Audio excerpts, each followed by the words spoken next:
Hey everybody, welcome back to the garage. If this is your first time visiting my channel, please go ahead, click on subscribe, and also click on that bell to receive all the updates and activities on my channel. All right, so this is the latest update on Project Sled 2020 XCR 700/440. If you're new to the channel, go ahead, click on the playlist, and this will bring you up to speed as far as what has transpired to this sled and everything we have planned for it in the future.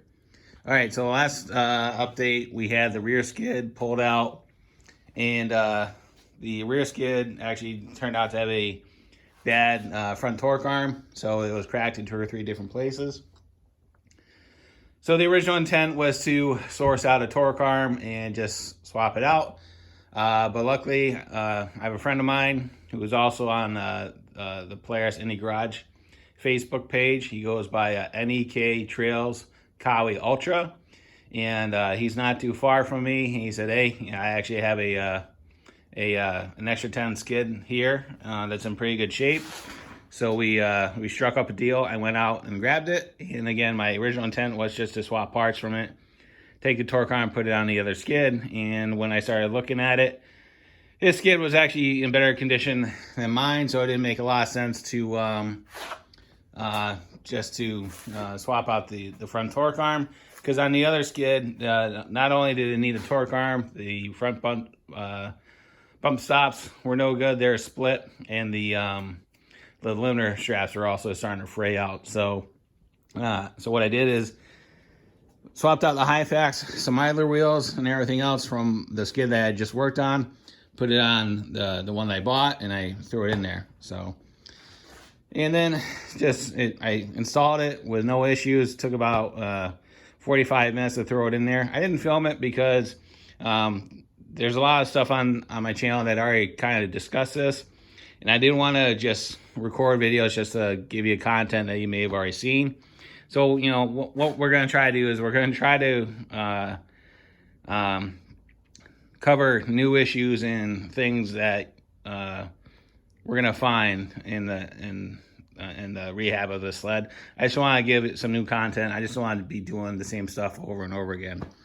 So with that being said, just pay attention to the feed on this, and there will be new stuff on this sled as we go through it. So also put the engine in while we're at it, because right now the garage looks pretty organized. Before that, it was a complete disaster. We had parts and pieces all over the place, and it got to the point where you couldn't even walk in around here without tripping over something. So I put the engine in. Everything's good to go at that point. It's running. So we drained the tank, and in the process, I replaced all the fuel lines remove the rubber fuel lines. We put Tygon fuel lines in there, and I started to wrap them in flex loom. So we have the main line going for the tank all squared away.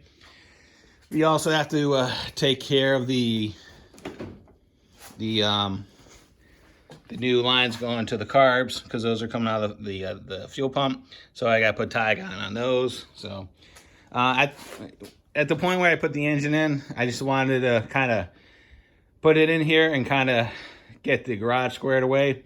So I put this in here real quick, but there's stuff that we still need to do.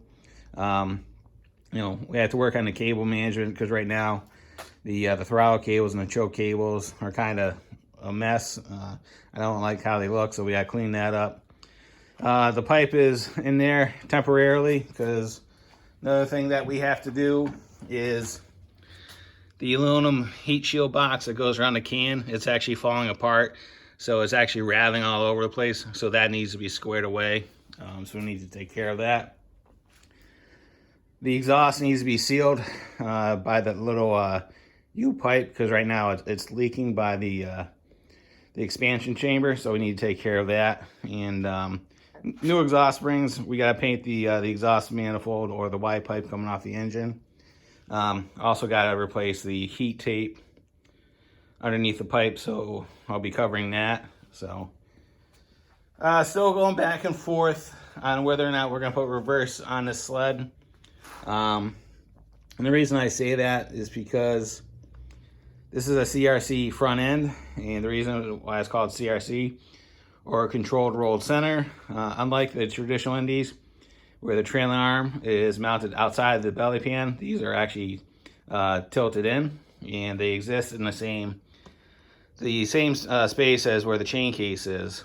And because of that, if you ever worked on a CRC wedge with reverse, everybody knows what a pain in the butt it is to service it, because once you put the reverse chain case cover in there, there's only like a ½ an inch to work with between the belly pan and the cover, and to say that's a pain in the butt to work on is an understatement.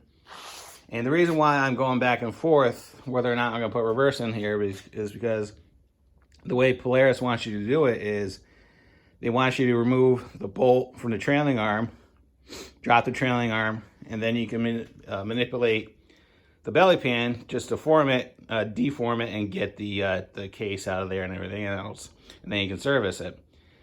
So that's all well and good, but the problem is with a sled that's 25 years old, what will happen is when you go to remove that bolt, typically it's seized in the footwell, the bolt will snap, and then you have no way of getting the trailer arm mounted back in there without removing the bolt that snapped in on the back of the footwell. And the only real way to get that squared away is to remove the footwell or drill it out and everything else.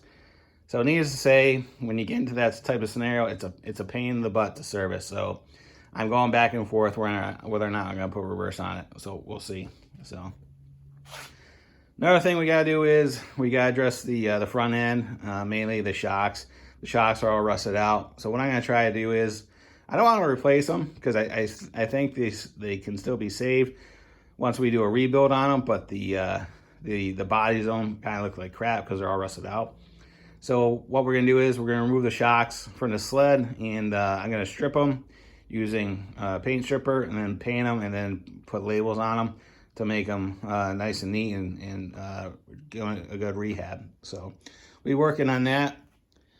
Another thing we got to do is, maybe hard to see on the camera, but the bumper is actually tilted up. And I noticed this a couple weeks ago, and the reason is the rub strips on both sides have kind of sheared away on the front from the belly pan from the aluminum supporting pieces on each side. So I'll show you what I mean. See if I can get you in here. So this is the rub strip mount, and there's some rivets. And what's supposed to happen is this whole thing is supposed to be riveted into the belly pan, but if you go down, you can see it's actually moving, and it's moving on both sides. So what's happening is right, hopefully you can see that, but there's a rivet, that's where it's supposed to be, right? So what's happening is, because of that, the bumper is pointed up. I didn't actually notice it until I was looking at it one day. So that's one thing we have to address. I'm not sure how we're going to fix it, but we'll take care of it when we get to that point. The hood is actually just about complete. The person I partnered with, Tom Rogensky, down in New Britain, Connecticut, he reached out to me the other day. He said the hood is just about complete, so hopefully we'll be picking that up later this week and getting it up here and getting it installed. So looking forward to that. Another thing we're going to be working on is, and this is going to be something new for me, is if we go look at the snow flap is actually in pretty good shape. But if you look at the R, you can see it's punched out. But it's a very clean brake. So other than that, one issue, that the snow flap is in good shape. All the chrome on it is in good condition. So what I'm going to try is, over the last 2 or 3 months on my feed, I've been seeing this product advertised on Facebook. So what it is, it's a plastic welding gun. So essentially the way this thing works like a soldering iron, and you have all these little clips, And you insert the clips into the part that you're working on. You pull the trigger and it heats up the clip, and then you embed it into the material, and that's supposed to bond it. So what we're going to do is we're going to try using this, doing some plastic welding from the back side, and see if we can save that snow flap. So that should be interesting to see how that goes. But all right, so that's about it. Also, when we were working on it, I thought that the bearing on the drive shaft was no good, because the previous owner had mentioned that the speedometer wasn't working.